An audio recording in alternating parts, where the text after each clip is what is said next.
My dead brother is calling me. Part 3. Low, distant static. A slow heartbeat fades in. The sound of heavy breathing. Then, silence. There's a moment when fear stops being something in your head. It becomes something real, something alive.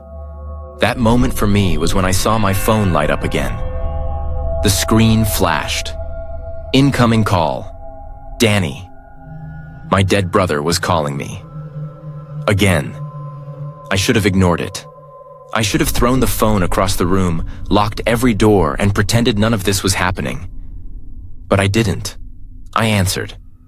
And that's when everything changed. The call that shouldn't exist. Click. A long pause. Then, breathing. Slow, hollow period. Danny? My voice cracked. My hands were slick with sweat. Silence. Then, static. Low, humming, unnatural. Like a radio signal trying to break through. Danny, please talk to me. And then I heard it. Not just his voice, but his cry. It's not safe. His whisper came through the static, weak and broken. My stomach twisted. Danny, where are you? What's happening? You should have left it alone. I froze.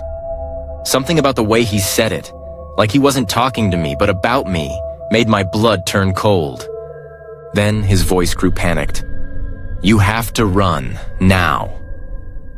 The call ended. Beep, silence period. And then, a floorboard creaked behind me. I wasn't alone. The thing in the dark. Low wind, the sound of something shifting in the shadows.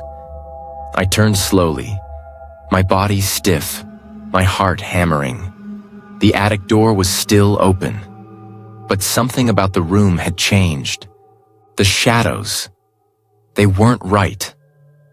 I took a step forward. The old wood groaned beneath me. And that's when I saw it. Near the far corner of the attic, something moved. Not a rat, not a person.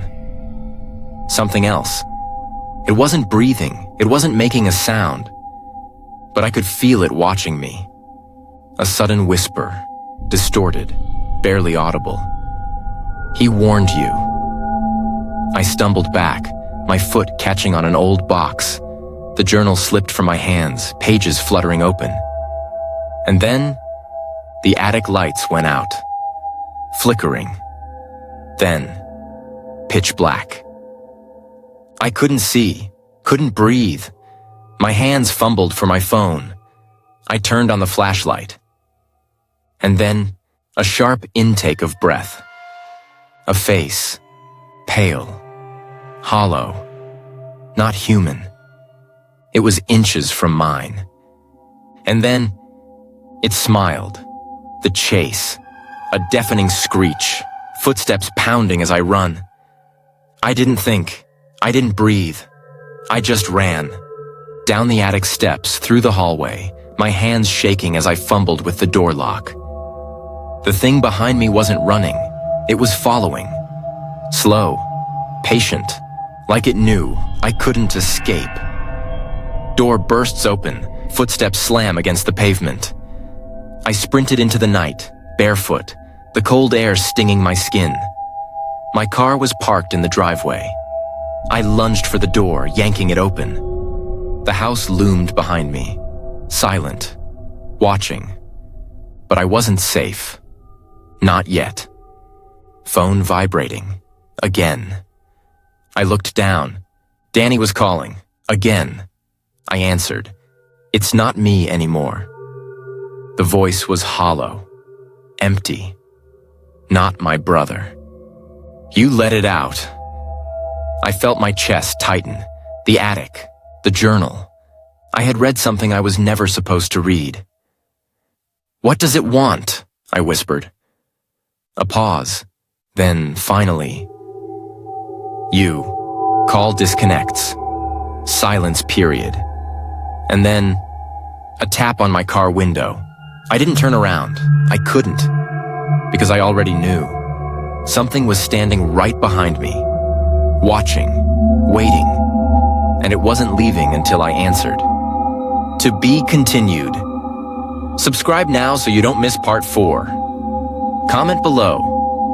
What do you think is following me? Like this video if you love suspenseful, chilling stories. The mystery is only getting darker. Are you ready to find out the truth?